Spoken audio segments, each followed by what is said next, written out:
Hi guys, online class में आपका एक बार फिर से स्वागत है। Welcome to all in online class of Baba Vishwanath group of institution. In last class हमने taxonomy of educational objectives to English teaching इसके बारे में पढ़ा था, जिसमें हमको अलग अलग डोमेन मिले थे, cognitive domain, affective domain and psychomotor domain, जो प्रपोज्ड किए गए थे बीएस ब्लूम और उनके एसोसिएट आरएच दवे के द्वारा। तो आज हम एक्सप्लेनेशन समझेंगे इसका कि उसके उद्देश्य में इनके डोमेन से रिलेटेड क्या क्या चीज़ें आती हैं, इस डोमेन में कैसे शिक्षा के इंग्लिश टीचिंग के लिए कैसे उसका उद्देश्य पूरा करता था। सबसे पहला हमारा था कॉग्निटिव डोमेन। कॉग्निटिव डोमेन में synthesis, analysis, application, comprehension and knowledge, इन सारी चीज़ों पे वर्क करता था आपका संज्ञानात्मक डोमेन। दैट मीन्स कि सिंथेसिस जो होता है आपका, वो होता है संश्लेषण। सिंथेसिस मीन्स संश्लेषण, एनालिसिस विश्लेषण, एप्लीकेशन यानी कि आवेदन देना, कंप्रेहेंशन मीन्स समझना और नॉलेज मीन्स ज्ञान। दैट मीन्स जो आपका संज्ञानात्मक डोमेन था उसका सबसे पहले मूल्यांकन करके संश्लेषण किया जाता था। संश्लेषण मतलब उसको अडॉप्ट करना, अपने अंदर लाना, फिर उसका विश्लेषण करना, उसके बाद उस विश्लेषण को एप्लीकेशन के रूप में आगे बढ़ाना और उसको समझना और फिर उसको ज्ञान से जोड़ना। इस तरीके से कॉग्निटिव डोमेन में एनालिसिस हम करते थे। Second one is affective domain. Affective domain आपका था क्या? भावात्मक डोमेन, जिसमें आपका आता था characterisation, organisation, valuing, responding, receiving and exposition. That means कि जो आपका भावनात्मक डोमेन था, इसके अंतर्गत सबसे पहले हम कैरेक्टराइजेशन करते थे, यानी कि भाषा की विशेषता को निकालना।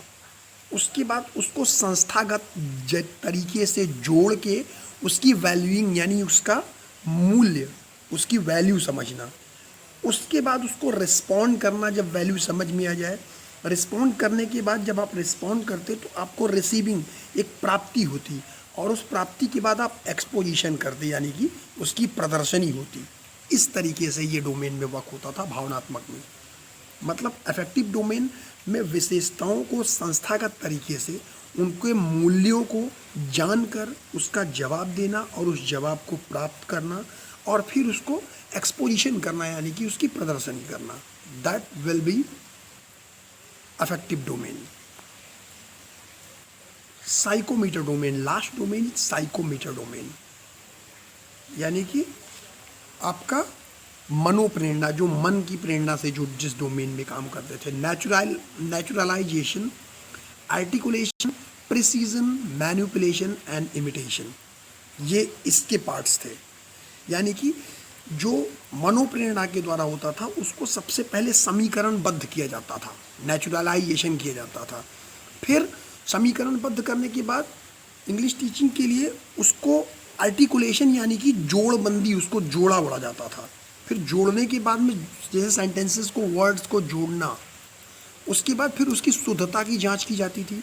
फिर शुद्धता की जांच करने के बाद फिर मैनिपुलेट करते थे, यानी फिर उसको जोड़ तोड़ के आगे पीछे करके फिर लास्ट में जो इमिटेशन होता था, यानी कि अगर किसी चीज़ का रिसर्च कर रहे हैं तो एक ओरिजिनल चीज़ होती है और एक इमिटेशन चीज़ होती है, यानी कि नकली वाली चीज़ होती है।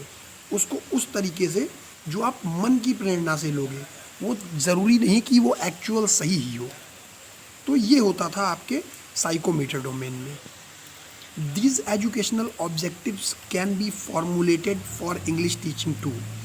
ये एक फॉर्मूला है, एक सूत्र है, एक युक्ति है एजुकेशन, शिक्षा के उद्देश्य में, जो अंग्रेजी को पढ़ाने के लिए या सिखाने के लिए भी बहुत ही आवश्यक था।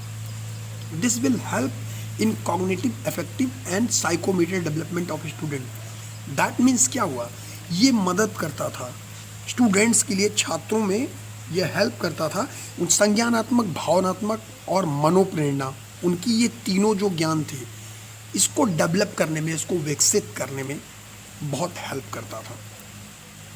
तो इस तरीके से ये जो प्रपोज किया गया बीएस ब्लूम और आरएस दवे के द्वारा, ये प्राप्त किया गया एक फार्मूला की तरीके से educational objectives for English teaching, अलग अलग वर्गीकरण करके प्राप्त किया गया।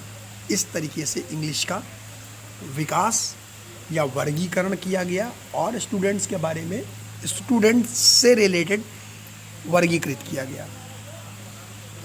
Thank you so much. अगले लेक्चर में हम उद्देश्य जो भी हैं हमारे इंग्लिश टीचिंग के, उसमें बाधाएं क्या थी उसके बारे में पढ़ेंगे। Thank you so much. Take care.